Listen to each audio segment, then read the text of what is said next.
शुरुआत हम करने जा रहे हैं, तो ट्रेडिंग कॉल्स आज के लिए आपकी क्या होंगी वो आप बताएं।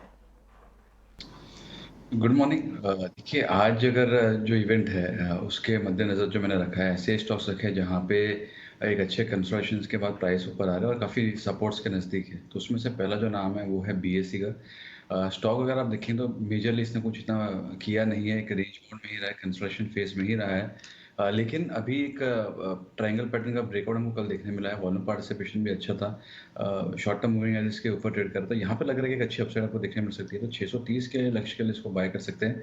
550 का इसमें आपके लिए एक स्टॉप लॉस होगा। दूसरा है टाटा पावर। ये दूसरा नाम है जहाँ पे अगर आप देखेंगे तो मेजरली कुछ किया नहीं है ये। 220-230 पे ही ये पिछले कुछ महीनों से ट्रेड कर रहा है। लेकिन अगेन यहाँ पे भी हमको एक ट्रायंगल पैटर्न फॉर्मेशन देखने मिला है। उसका ब्रेकआउट हुआ है, वॉल्यूम पार्टिसिपेशन अच्छा है।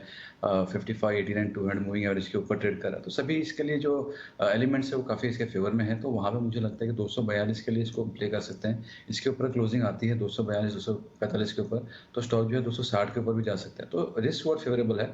215 के स्टॉप लॉस से टाटा पावर ले जा सकता है। ओके, ठीक है। टाटा पावर, यहाँ कई सारे बंच भी कल लगे थे और दूसरा स्टॉक आप ले रहे हैं बीएससी का।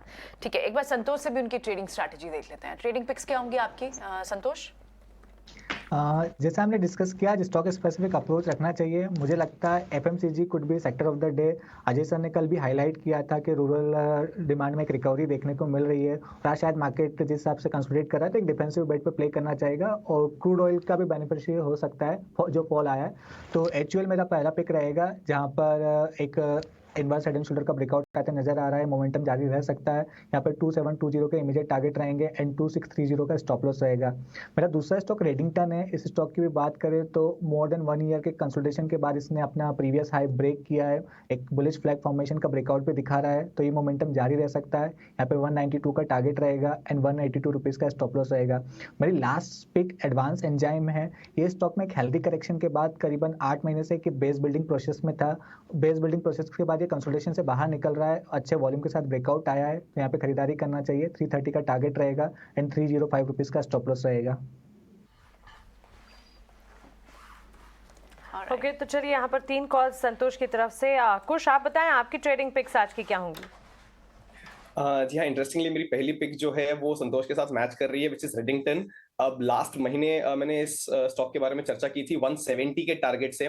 The stock is well and truly above that और काफी अच्छा सस्टेन भी कर रहा है। पिछले हम 5 से 7 सेशन से कंसोलिडेशन देख रहे हैं और that is with a positive bias. तो यहाँ पे स्टॉक एक ब्रेकआउट के लिए रेडी है। कल वॉल्यूम एक्शन भी इसमें अच्छा था, मोमेंटम इंडिकेटर पे भी एक अपटिक देखने मिला। सो यहाँ पे मेरे जो टारगेट्स हैं, अगर मैं ट्रेडिंग के लिहाज से बात करूं तो 200 के टारगेट्स हैं और 178 का स्टॉप लॉस। जो मेरा दूसरा पिक है वो है Shriram properties. Not too much discussion happening around this stock, लेकिन अगर हम पिछले 15 दिन में देखें तो स्टॉक ने 75 के लेवल से एक अच्छा रनअप दिखाया है टू अबाउट 85 जोन्स।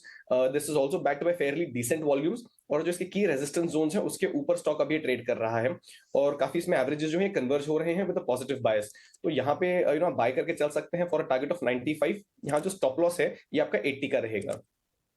ओके, चलिए स्टूडियो में बात करने के लिए। Kunal, good morning. बाजार में जिस तरह से 2 दिन से हम जो बाजार इंडेक्स पे जो ट्रेड देख रहे हैं, एक वेट एंड वॉच मोड तो है। आज की डे भी है एमपीसी की बैठक के बाद। आपको लग रहा है कि may be banking stocks, interest rate sensitive stocks, उनमें एक एक्शन हो सकता है? आज आपके रडार में, आपकी किटी में कौन से स्टॉक्स? तो इनिशियली फर्स्ट हाफ तो नहीं लग रहा है, but I think second half में हो सकता है कि शायद मार्केट वापस से पिकअप हो जाए। मैं एक डेटा चेक कर रहा था जो लास्ट 16-17 ईयर्स से जो डेटा पैन आउट कर रहा है कि इंडिया विक्स जब भी 15 के नीचे हुई है, 15.5 के नीचे हुई है, भले वो 10 दिन के लिए हुई है, 10 ट्रेडिंग सेशंस या फिर काफ़ी सारे इंस्टेंसेस जहाँ पे 30 to 40 ट्रेडिंग सेशंस तक इंडिया विक्स 15.5 के नीचे थी। वो टाइम पीरियड में कभी भी मार्केट में मेजर करेक्शंस नहीं आए हैं। एट मैक्स करेक्शंस जो है वो 3%, 3.5% की एवरेज पे लास्ट कर रहे हैं और वो एक ऐसा पीरियड होता है जहाँ पे मार्केट्स में अपसाइड होने के चांसेस बहुत ज़्यादा स्ट्रॉन्ग हो जाते हैं। तो करीबन 8 to 10% का अपसाइड देखते हैं। तो अगर हम एंट्री पॉइंट देखें, जब इंडिया विक्स ने 15 के नीचे एंटर किया तो 18,300 का वो लेवल था। तो ये एक स्ट्रॉन्ग इंडिकेशन है कि वो 18,300 और 500 का एक अच्छा बेस बन गया इंडेक्स में।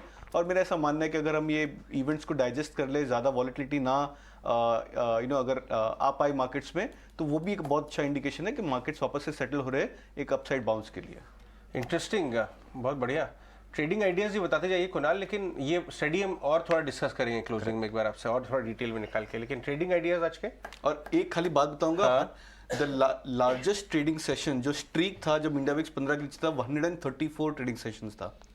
तो 134 ट्रेडिंग सेशन तक लगातार वो इंडिया विक्स 15 के नीचे ट्रेड करा था और वो टाइम पीरियड में इंडेक्स करीबन 10% बाउंस कर चुका था। क्या बात दो ट्रेडिंग पिक मैं यहाँ पे सजेस्ट करूंगा। पहला रहेगा बाय टाटा पावर पे, बहुत ही आई थिंक क्लासिकल ब्रेकआउट बन सकता है stock. Second retest 200 moving average का कल भी हमने देखा लास्ट 2 मंथ्स में। सजेस्ट करूंगा बाय के लिए 240 का टारगेट रख सकते हैं, स्टॉप लॉस 220 का। और बालकृष्ण इंडस्ट्रीज ये भी एक अच्छा मूवमेंट दिखा रहा है। लास्ट 2 से 3 दिन में स्टॉक ने पहली बार 200 मूविंग एवरेज को ब्रेक किया है। काफ़ी अंडर परफॉर्मिंग स्टॉक रह चुका है टायर स्पेस में, बट मेरे अनुमान से बहुत अच्छा पिकअप कर सकता है। सजेस्ट करूंगा बाय के लिए 2140 का टारगेट, स्टॉप लॉस 2015। बहुत बढ़िया। बालकृष्ण इंडस्ट्रीज अच्छा, काफ़ी डिफरेंशिएटेड पिक है। टायर्स में सब कुछ चल रहा है, ये नहीं चल रहा क्योंकि यूरोप में दिक्कतें थी। बट स्टॉक हमेशा याद रखिएगा, दिक्कतों के पहले बॉटम होगा। दिक्कत